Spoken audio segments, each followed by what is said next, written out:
Thank you. Good afternoon. I have the opportunity today to be the proud daughter of a former farm worker. My father wasn't a bracero, but he was a farm worker. And I most recently co-authored this book called Mexicans in San Jose. It's a photo-cultural history book, and it's been well received in our community. Today I have the pleasure of sharing my preliminary research of Mexican and Mexican-American women's experience during the Bracero program using oral narratives. My interest in oral narratives began when I was a student at San Jose State, and the first woman that I interviewed was my grandmother. And I learned through that interview how complex she was. She was many layers than I had ever known. And I started thinking about other women whose stories are undiscovered, and began my interest in conducting oral history. I conducted oral history in the Mexicans in San Jose research. I interviewed several local leaders and many unsung local leaders as well. I'm continuing my research and continuing interviewing folks in the community. I'm focusing on 11 Chicana activists in San Jose during the Chicana movement. These are women who were leaders and participants and who stood up to racial injustice here in San Jose. Regarding today's event, I was very excited when I was asked to come and share about the women's experience.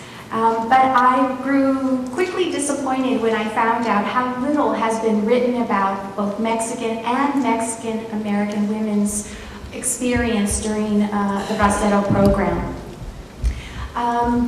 I discovered several oral narratives on a website called Bracero History Archive, and they have conducted oral interviews, over 600 interviews. About 25% of them are on women. I selected for today's presentation 11 of those oral narratives. Some of them are Mexican women and some of them are Mexican-American women. So I divided my presentation in two parts. 6 of the oral narratives that I'm going to share with you are Mexican women's experience, and then 5 are going to be on Mexican-American women's experience in the Bracero program. Many of the women are from Mexico, Texas, New Mexico, California, and Arizona, and their narratives are important to this research because we get their voices, we get to learn of the women's words and how they related to this program, both directly and indirectly.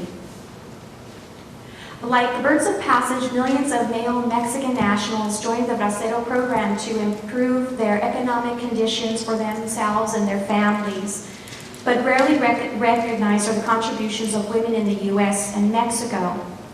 Countless Mexican wives, mothers, sisters, children were left behind when the Mexican men temporarily left. For periods of time, Mexican women served as the breadwinners. At times they served as single mothers, and they helped in raising the children. Mexican mothers whose sons went off to the program were concerned about their son's safe return, but they also depended on the earnings that their sons would send home.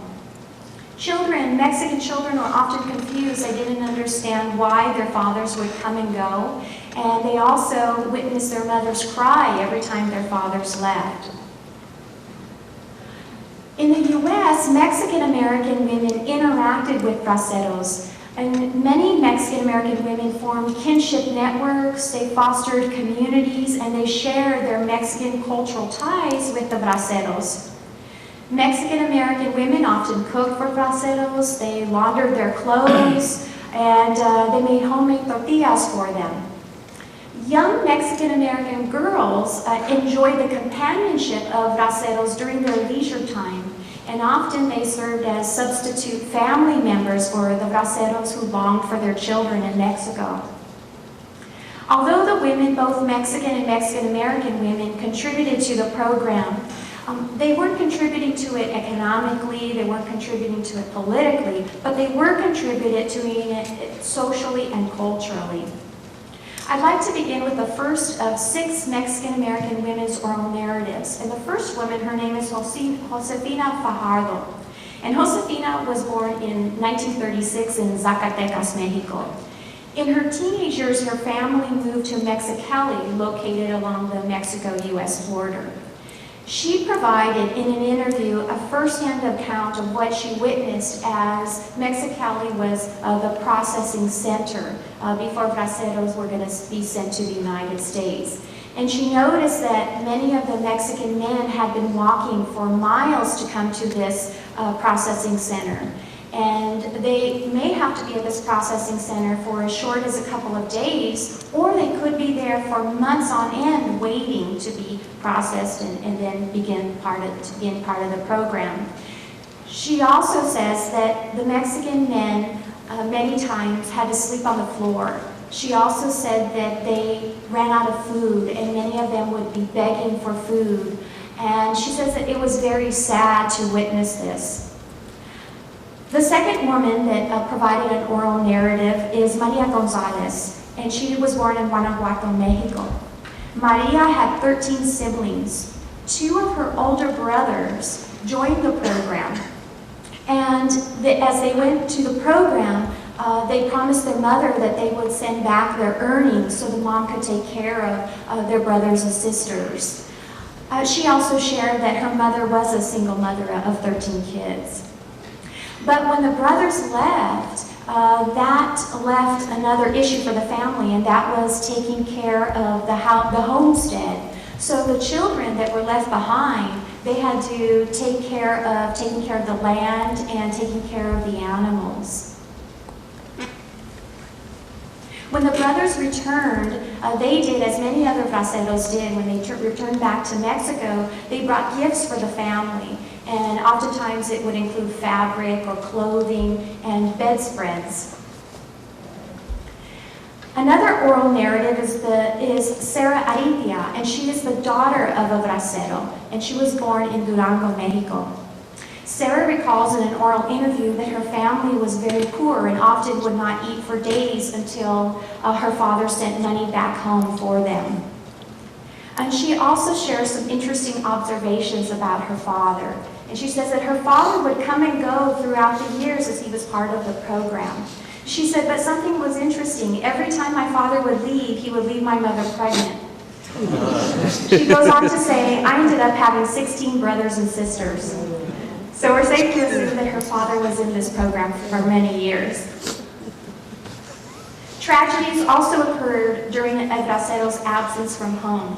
Martiana Ibarra Quintana's husband enlisted when their son was only 2 years old. Shortly after he was sent out to California, their 2-year-old son died. And she says that she was able to get word to her husband and tell him about the loss of their son. But sadly, he wasn't able to come back home, and so she had to deal with this loss of her son on her own. She also states that she was left at a time when she gave birth to an additional son, and her husband was again away, and so she had to deal with giving birth to this child. Mercedes Salazar's husband sold sweet potatoes from their family farm. He would sell them in town. And she says, we were very poor, and my husband decided to enlist in the program. When it was time for my husband to leave, I cried for days. We also get through Mercedes' oral narrative that she tells about what the Bracero program was like for her husband. As he sent her letters back home, he shared in one of them that he had difficulty in keeping clean. And so he mentions that he had to often turn his pants inside out because they were so dirty and that he wasn't able to wash them. Delia Pompa's father, Hilardo Pompa, was also a bracero. And while her father was in the program, he instructed her mother to save all of his earnings with the hopes of eventually coming to the United States. Eventually, in 1950, they had saved enough money and they submitted paperwork to come to the U.S. By 1956, their name was finally called and they headed to El Paso to a state government office. They had to wait in line before they were actually interviewed and spoken to, and so they waited in line for days. And she comments that they had to eat in line, sleep in line, because they were fearful of losing their place. Her father was questioned, and he was asked questions about American history. And she said that even though my father didn't know how to read and write, he was very sharp. And he had an excellent memory, and he was able to answer the questions about American history. He passed, and their family was allowed entry into the U.S. He quickly found employment once they were here, and he found a job at a pig farm in Austin, Texas. Now, women of Mexican ancestry in the United States also interacted and observed braceros.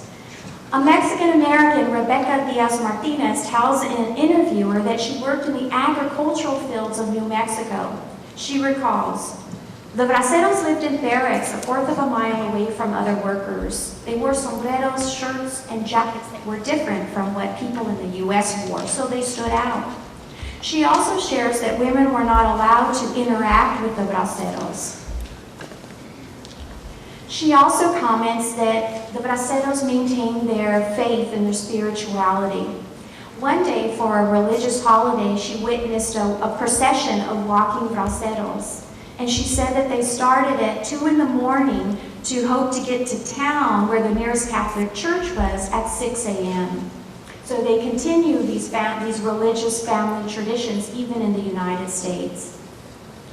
Rebecca also shares a very sad story, and she comments that at one point she was talking to a store clerk at a nearby market in town. And the clerk told her laughingly that she had witnessed that many braceros were purchasing cans of dog food, not knowing what it was and not being able to read English, and thinking that it was food to eat.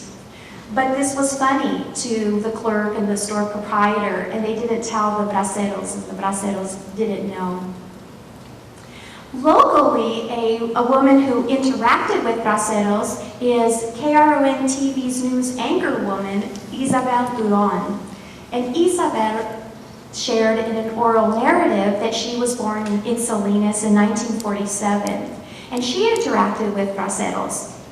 The way she interacted was that her mother was on a committee to establish a Mexican Catholic church, and she needed to fundraise to help to get this church being built. The way in which Mrs. Duron was going to fundraise was to take her daughters, Isabel and her sister, and 3 other teenage girls to the labor camp. And the girls were going to dance with the braceros for $1 a dance. Isabel was very proud to say that her mother met her goal, her financial goal, and the Mexican Catholic Church was quickly built. And her mother credits the braceros who share their earnings and helped in paying for this Catholic Church to be built, and today it's still standing. In 2008, Belen Soto Morena was interviewed. And her family, the Soto family, had a very interesting relationship with braceros. They came to consider the braceros as family. They lived in Arizona, and they lived in a farm labor camp. Her mother in particularly had an interesting experience. Her mother would cook for the braceros. She would wash their clothes for them. She would wash the dishes for them. And the Soto family would invite them over to dinner. And the mother would, as she was serving dinner, she would serve the braceros first, then her husband, then the children, then herself. And Mrs. Soto also commented that many of the Mexican wives would send recipes to her for tamales, so that Mrs. Soto could make the tamales for their husbands. And other Mexican wives sent ingredients to include in the tamales, so she could also make those for her husbands and help in their longing from their wives' home cooking. The youngest daughter of the Soto family, Carmen, had a very interesting experience, and she says that her interaction with the braceros during their leisure time was the best years of her life. She was able to play baseball with them. She was able to share in the dinners with them. She also would watch TV with them, wrestling, and listened to music, Mexican polkas and corridos. She loved enjoying sharing time with them, and the Braceros treated her as if she was one of their daughters.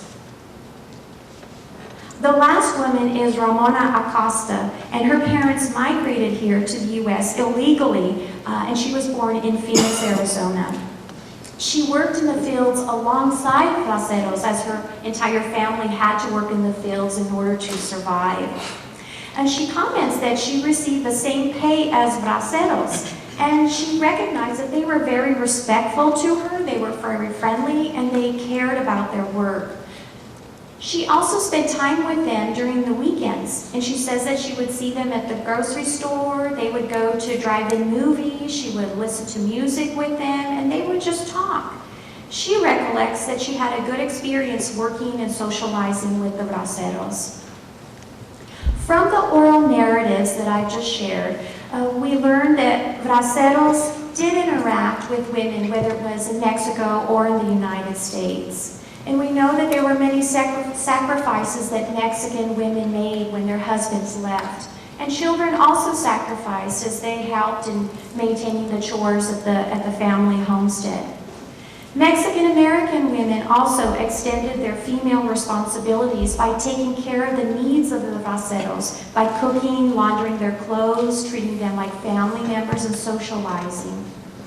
Women on both sides of the border were indeed contributors, members, and providers for the program as they helped to fulfill the needs of Braceros. I'd like to also show a brief PowerPoint that I have.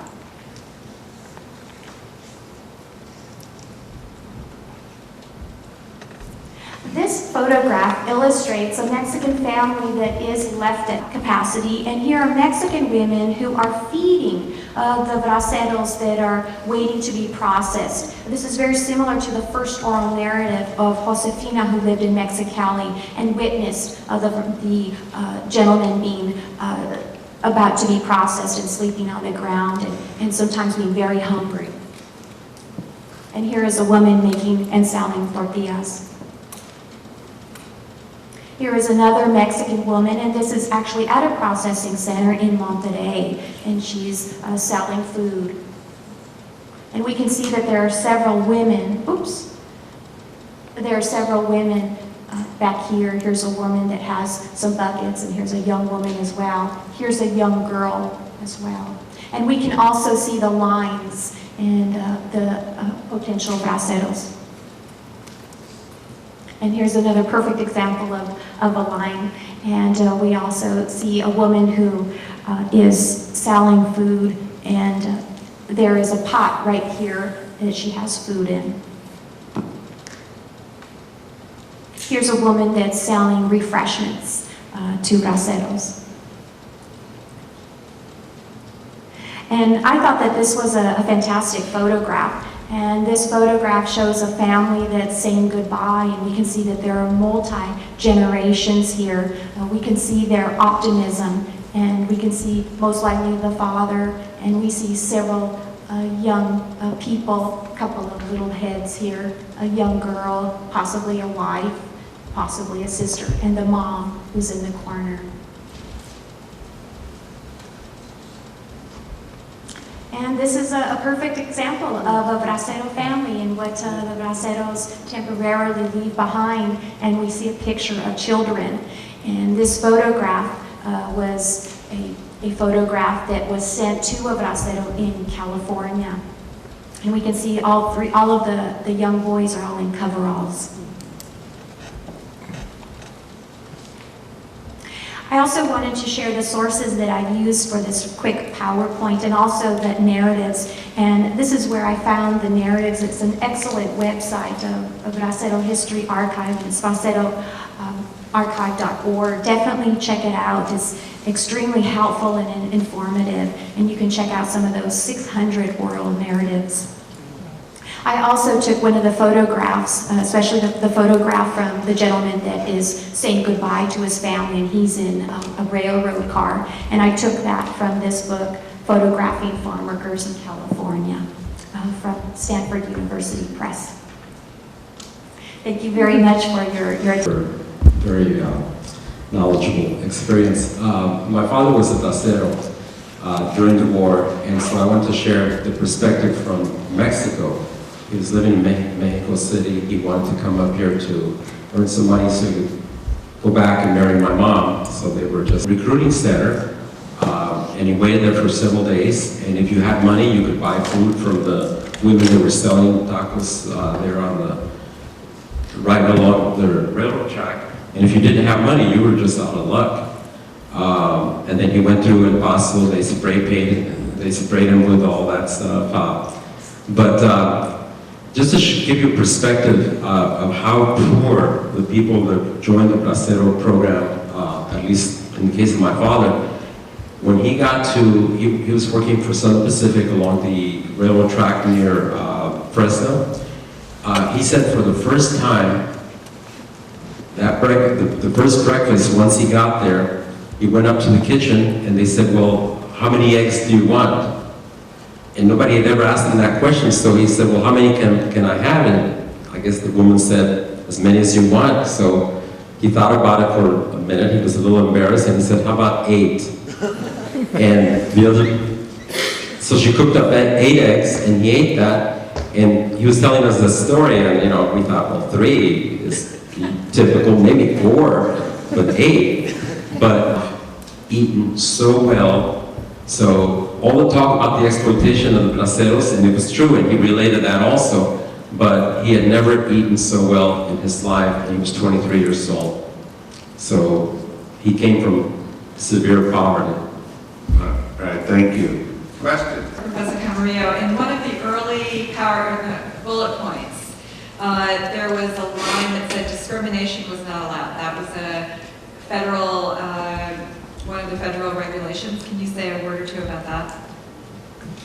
When the Mexican interdepartmental committees during the war, as they began to set up the mechanism, the structure for the Bracero program, of course, there had been a long history of reports to Mexican consular offices throughout the Southwest about the treatment of Mexicans. And so clearly a provision in there is that yes, you may be taking our guest workers, but you better treat them fairly, because there's a long history, right, that the Mexican government knew of the treatment of Mexicans in the United States. So they clearly put that provision in for that reason. Yes. Oh.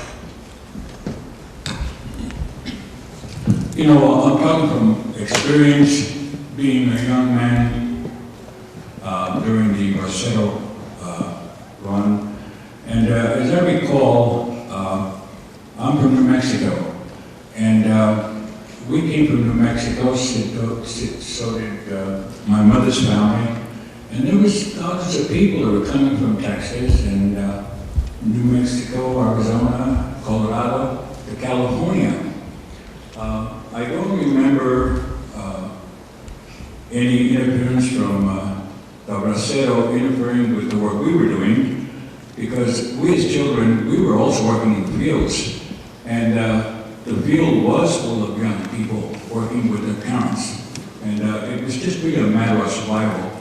Our parents would get the young people that are here, they probably don't understand that at that time racism against Mexicans was very strong, and it was very difficult for our parents to get jobs in the city or stores or what have you. Even after 1965, the segregation was very strong here in San Jose. It still is, for that matter. But I don't recall very much the Bracero interfering. I recall hearing my parents talk about the fact that jobs were hard to get because the Braceros were invading the fields, and they were working for less money. We were working for 75 cents an hour. Heaven only knows what they were working for. So they were taking our jobs because they came from Mexico. And I really think that primarily that's the reason that the Bracero program was so popular, is because they were going to make less money than the American citizen. And they were willing to work for that. And I still see people from Mexico here in in San Jose, for example, that are out working, and they'll come and work and do work for you for less money than if you got a contract that can do the work for you. But Mr. Camarillo, do you agree that money was the reason that the Bracero program was so strong in this country? And not only Mexicanos, but I remember hundreds of Okies or thousands of Okies were coming from the Midwest. And I was bumping into them and what have you. So I really think there was a lot of people here available to do a lot of the work. Thank you. Mr. Castaneda, you're absolutely right. There were Braceros, though they were not supposed to displace domestic workers, right? That was a provision in the agreement. Clearly what was happening is the employers, the farm owners knew their profit margin expanded when they were able to bring in Braceros, because it was the farmers who established prevailing wage. It wasn't the federal government, right? So what would it make sense for a farmer to do? To undercut the prevailing wage that Mexican-American farm workers and others, there were folks from the Dust Bowl, you know, the Okies, the Arkies, and there were Filipinos, and there were some African-Americans and other folks. But if you could undercut that wage, then your profit margin is going to grow. And you can see where the tension would rise with the Mexican-American workers saying, you know, we're not going to work. You said you worked for 75 cents an hour, but you weren't going to work for 50 cents an hour, right? And that's what the Braceros would work at, the so-called prevailing wage. So it caused a lot of tension between the Mexican-American population that was continuing to work in the fields, as you noted, and the Braceros who were brought in oftentimes large numbers. This is for Professor Mora-Torres. So seeing that there was a dual wage system here in the Santa Clara Valley with the Mexican workers and the Braceros, how were they integrated within the community, with the traditional Mexican-American community, for those who did not have the money to migrate to follow the seasonal work? How were they able to, the traditional Mexican-American community, able to integrate the Braceros who did not have the funds to migrate with the work, since a lot of the labor here was seasonal? One of the things about San Jose, Santa Clara County is the fact that Mexicans have been living in California, in San Jose, since 1777. The Mexican community has been fairly large since the early 1900s. And so there is already a Mexican barrio. A lot of people think it's in the east side, actually it's downtown San Jose, where the old Mexican pueblo was. And in the area between Market Street and Santa Clara Street, there was this old Mexican neighborhood, which is really the largest Mexican neighborhood before 1960, when the freeways came in and tore it apart. But anyway, this is really where the old Mexican Americans used to hang out, the old California families used to hang out, and this is exactly where the Mexican Braceros are coming in the 1940s and 1950s are hanging out. And so it's kind of an interesting place because this is where all these people are meeting. One of the things that the old Mexican families here are very happy with is the Braceros, because they're coming in, they're spending money, and it's the old Mexican families that own restaurants, they own cantinas, they own a lot of businesses that cater to the Mexicans, so they're very happy. By that time, there was already a Chamber of Commerce, and when they begin to think about cutting the program down, a lot of the Mexican Americans were worried with the departure of Mexican Braceros that their business would also decline. So the Mexican American community is on the one hand torn. Yes, you do have the domestic Mexican workers, and now keep in mind there's a lot of Mexicano immigrants that have already settled here who also are opposed to the Braceros. They're undercutting their wages.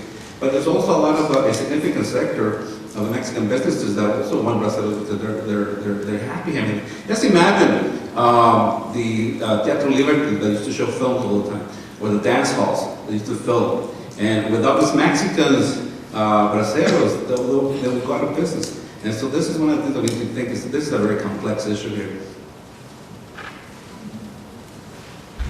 Más preguntas. Okay. I have a question about, I'm from Salinas, and I was wondering about the church you mentioned of the woman who fundraised. I was just wondering. And I read that some people argue that it would be a good idea to have another temporary guest worker program. So I guess my question is whether you think that, what's the possibility of that, and how much the Bracero program will be looked at and taken into consideration? Possibly being part of immigration reform discussion.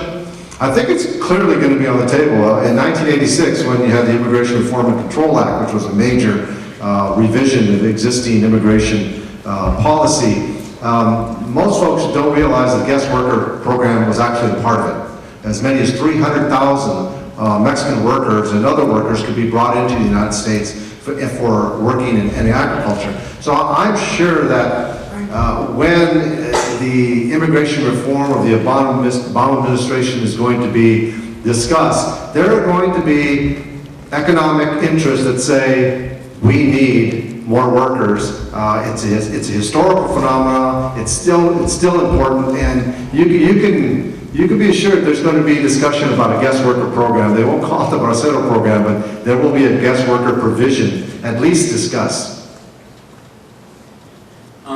One of the things that I think that any American politician wants to do is to regulate the flow of workers to the United States.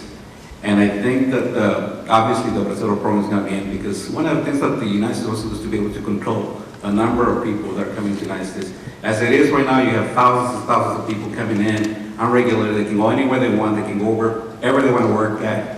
And so if they can target those people to work strictly in agriculture, in specific areas of the United States where there's a lot of pressure for them to come, I think they're going to have it.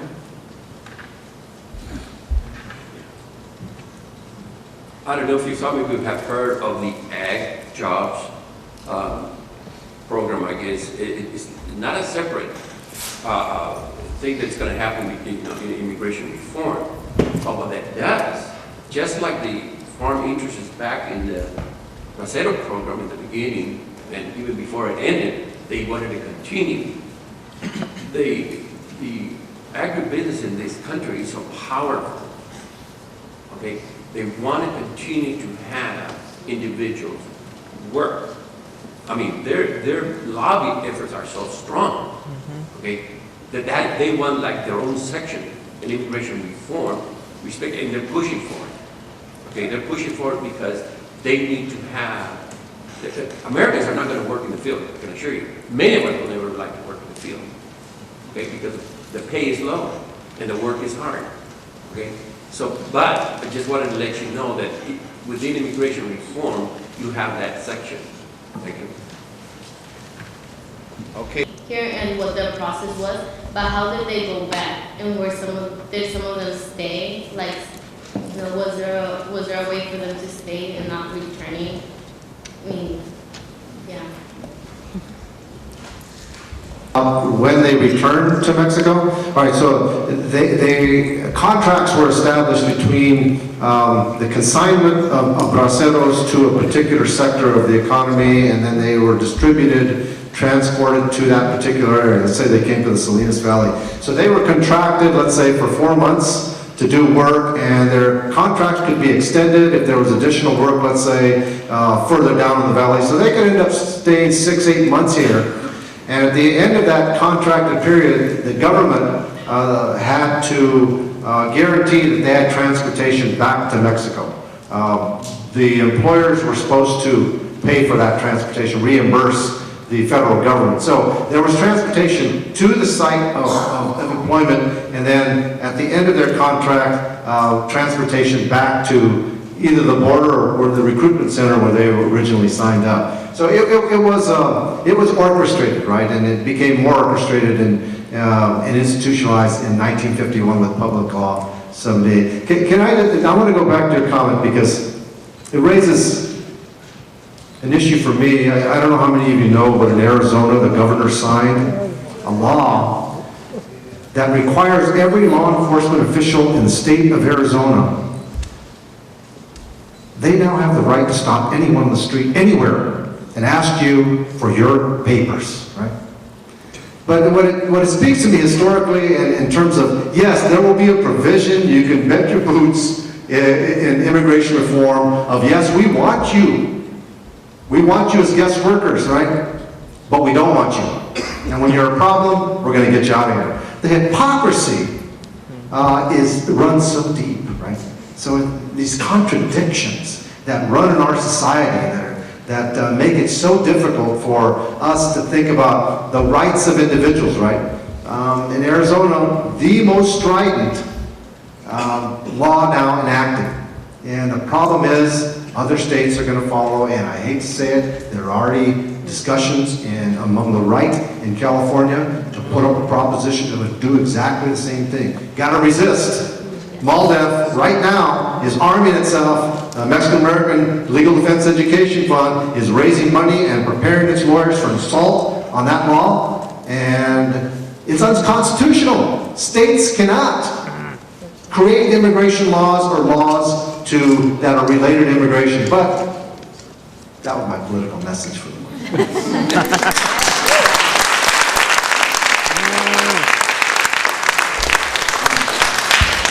Well, I'm going to go back to the question about Bracero returning back to Mexico. That was the conditions of the contract. The United States is very worried that this Mexican Braceros may overstay their welcome in the United States, and after the end of their contract, that they may, instead of going back to Mexico, they would have to, so instead of going back to Mexico, they would stay. And so what the United States did was to actually impose a bonus, which is actually a 10% deduction from their checks. And that money was supposed to have been collected, and upon returning to Mexico, a lot of these individuals were supposed to go pick up their money over there. Unfortunately, most of these people, because like their bonuses that they were supposed to have gotten, and so that money basically got lost over a period of 30, 40 years. And so for the last 10 years, there was actually a controversy about what had happened to that money, had it disappeared, who kept it. There were charges that American banks had stolen it. There were charges the Mexican government, the Mexican Guerrero bank had stolen it. The point is that that money had disappeared. And so just recently, the Mexican government has agreed to give potential Braceros that can prove that they actually came to the United States and have the identification, the right identification. I think it's $3,600 to compensate for that. Anyway, the point is that a lot of these Braceros never went back to Mexico. They came back, and as a result of that, by 1950s, there are thousands and thousands of former Braceros who live in the United States undocumented. And the problem is that this becomes a problem for the United States to the point that in 1954, there's a massive operation called Operation Wetback that basically went out to the fields and they deported about 1 million people in 1 year alone. And so that tells you that the United States wants to, is not beyond bringing people to work in the United States, but they want to be able to regulate the flow. And the Bracero program is a very good example of regulating the flow. They definitely do not want undocumented workers because they can go anywhere and work where they want, and also negotiate for the wages that they want. And that's the reason why the United States is going to be opposed to that. Okay, I'm told that we need to have 2 speakers, Elisa Echeverria. Okay, first of all, let's have a hand for everybody. Thank you very much, muchísimas gracias.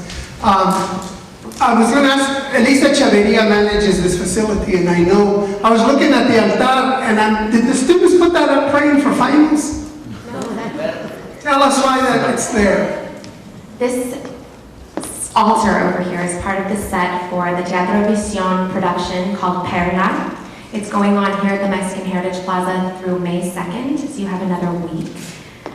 And it is showing on Thursdays through Saturdays at 8 p.m. and there's also a Sunday matinee at 2 p.m. So we really hope you'll come back to the Mexican Heritage Plaza. Prestigious panel for joining us. And, well, I just wanted to add that the Smithsonian Bracero exhibition is a very, very special opportunity for the community of San Jose and really for the entire region. And one of the reasons is that the stories that were collected that inform that this exhibition were collected here in this community. And it's just, I think, special to have a national archive, the Smithsonian Institution, premiere this exhibition here at the Mexican Heritage Plaza. This really is what this plaza is all about, the preservation and the celebration of Mexican and Mexican American history. history. So I welcome you to, following this presentation, to join us in the gallery again to visit that exhibition. It's also here through May 2nd, and then it will be moving on to San Antonio, Texas. It is on a national tour through 2011. So thank you again for joining us here at the Plaza. Thank you, Elisa. And now I'd like to have, we're going to give you a despedida al estilo de San Jose. This is State Assembly Member Joe Cotto from San Jose. Thank you. Thank you. Thank you very much, Ramon. And there's Camille Cotto, wife of Joe Cotto, sitting in the audience. I wanted to first ask you to one more time as strong and a rousing applause as you can to our panelists. I thought they did a tremendous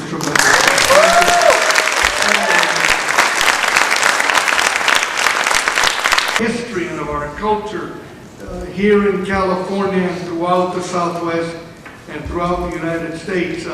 I would ask all of you to look up a book by Carrie McWilliams that is titled North from Mexico, which tells a lot of the story that you heard here today, and it's very, very specific and very detailed about our history and our contributions to the development and the strength of this country.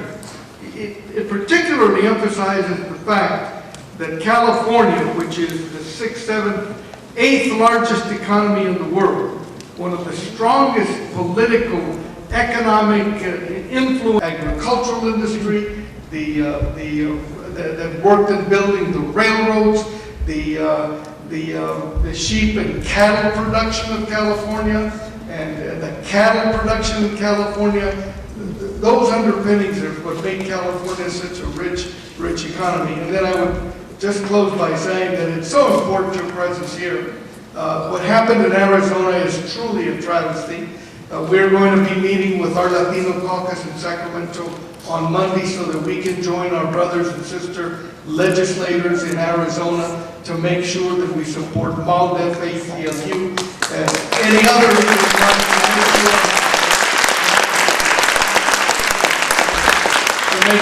to make sure that the unconstitutionality of that action is reinforced and brought by the United States government.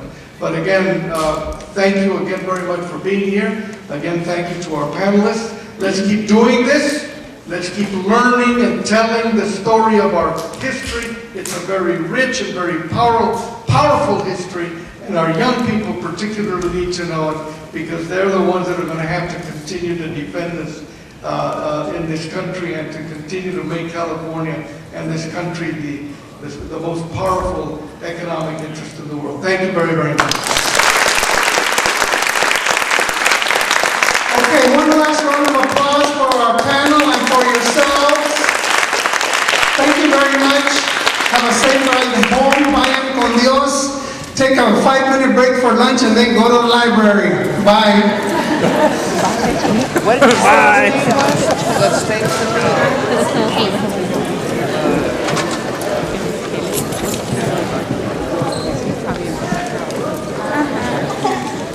Hang on. If Alicia Cortez is here or the faculty who came with the group from Dianza, I'd like to speak to you for a minute here.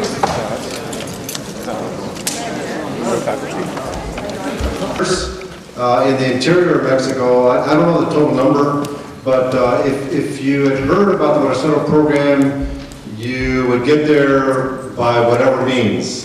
Sometimes it was a train, sometimes it was by car, sometimes you walked to these recruiting centers. So they were spread throughout the interior of Mexico and along the border, so that there were multiple places where you could sign up to be a Bracero. Thank you. Some of the Braceros actually, there's a lot of politics involved. When Mexico decided to sign the agreement, they decided to allocate the number of Braceros to different states. And so whoever was politically influential in Mexico, the states that were politically influential, those states tended to recruit a lot of Braceros. So Michoacán, Jalisco, Zacatecas, Mexico State are all basically areas where a lot of Braceros were recruited. There were some processing stations, one in Guadalajara, the other one in Monterrey, but there's another one I think in Calexico, in Mexicali. So people can actually go from Michoacán to Mexicali, thinking they could probably be recruited there. Braceros recruited from specific regions in Mexico?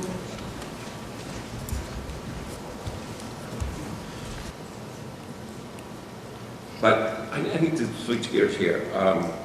Has any of you heard of the Pistero uprising in Mexico? That took place between 1926 and 1929. Many familias in Mexico were actually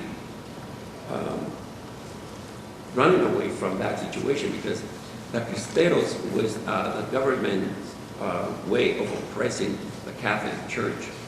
So many people used to have what they call churches at midnight at the night or in underground places. So I'm almost sure that both my grandfather on my dad's side and my grandparents on my mom's side came over here for those reasons, not only to pick crops, but to get away from that situation. Finally, what I'd like to do is dar un tributo a los braceros. I think que estos hombres dejaron sus familias y no más querían trabajar para mantener sus familias. Pero muchos de ellos no tenían trabajo, estaban desesperados por trabajar en algo fijo. Estoy seguro que aún que los mayordomos los maltrataban, ellos ignoraban y se dedicaban a trabajar. Siempre tenían en cuenta sus familias, sufriendo en silencio y continuidad, continuaban trabajando. Y es por eso que nosotros, nos corresponde a todos nosotros, reconocer esos sacrificios y honrarlos, porque hicieron ese sacrificio por 22 años, pero muchos de nosotros que trabajamos en los campos ya nos damos cuenta qué duro fue ese trabajo. Y aparte del trabajo duro, tener que aceptar el maltratamiento de muchos americanos que eran muy racistas y maltrataban a los trabajadores, ya se ha mencionado, esto es algo que no podemos ignorar. Y yo pienso que de allí viene esa legacía que ellos establecieron de tratar de ignorar ese maltratamiento y seguir trabajando y siguiendo adelante. Muchísimas gracias.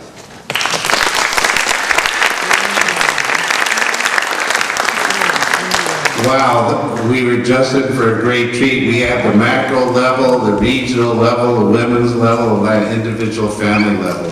So let's hear from the audience. Let's see some questions. If we could have the lights kind of so that I can see hands up there. All right, senor.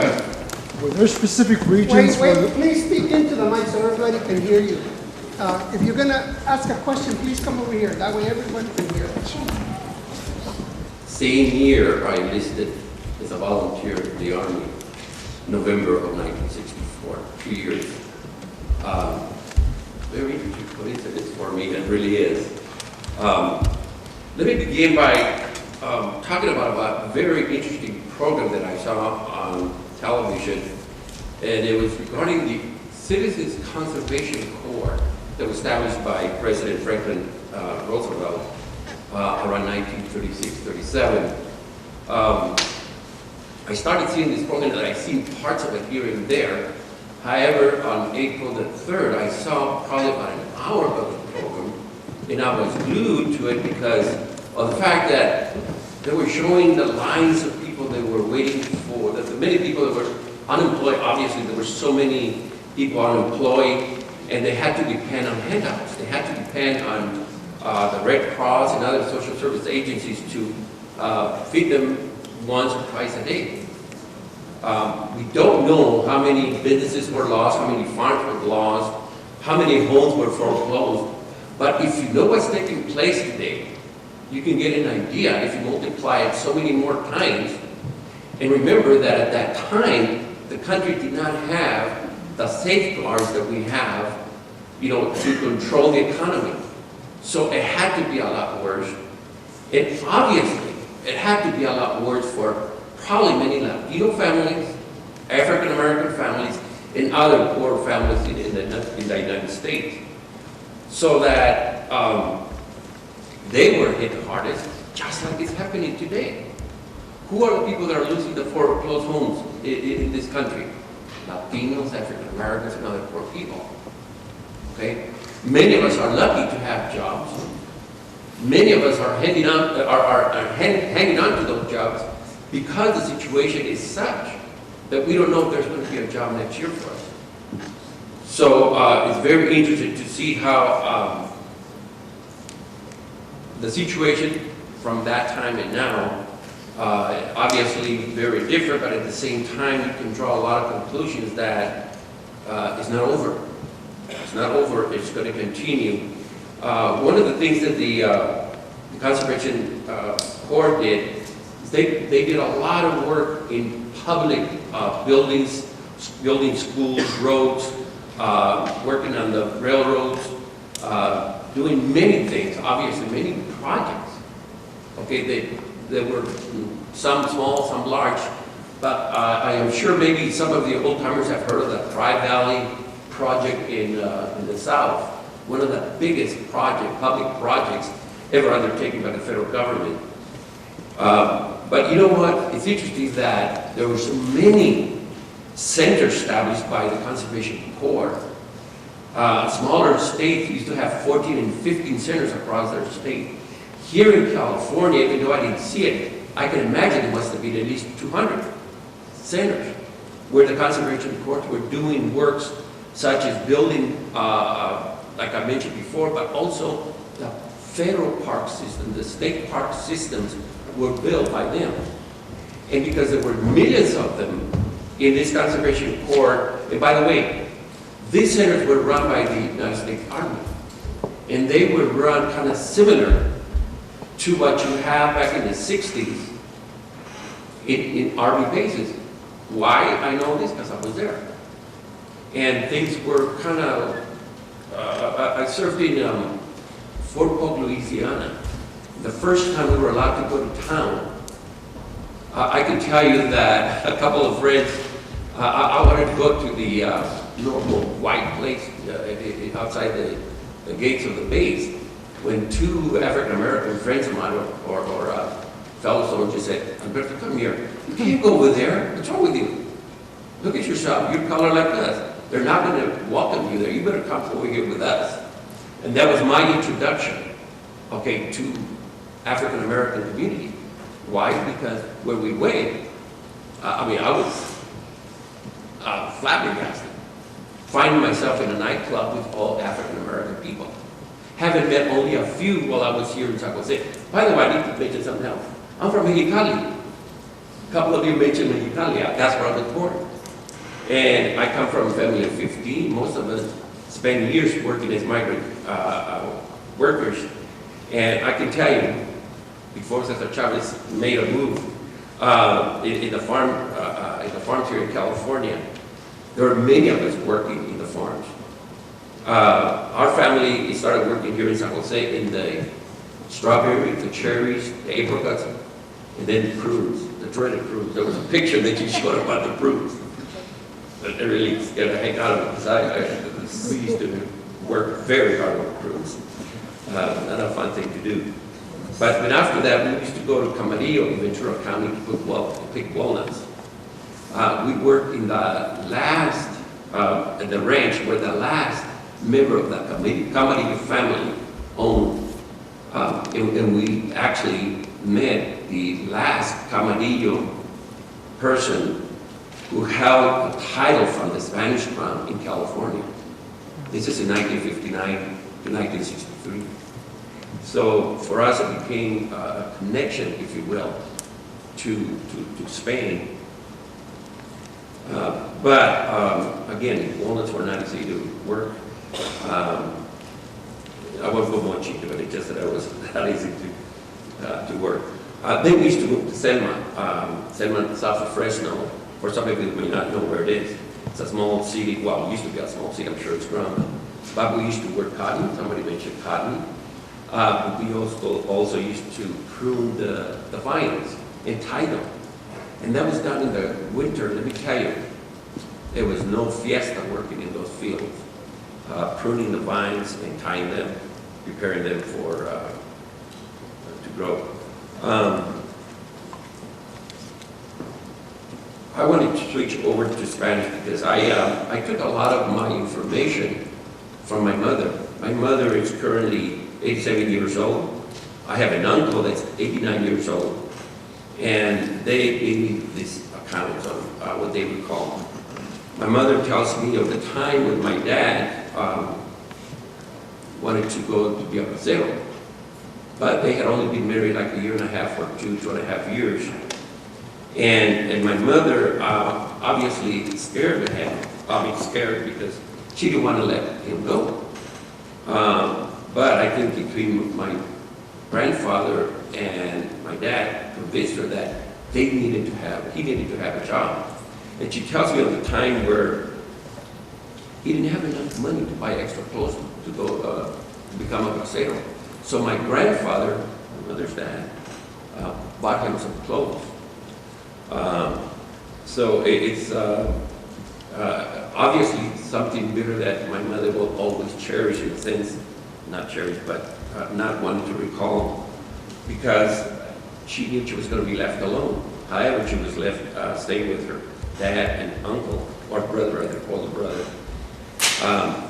My uncle, Antonio, was telling us that él estaba muy joven para ser bracero, even though he was already like 18 or 19 years old.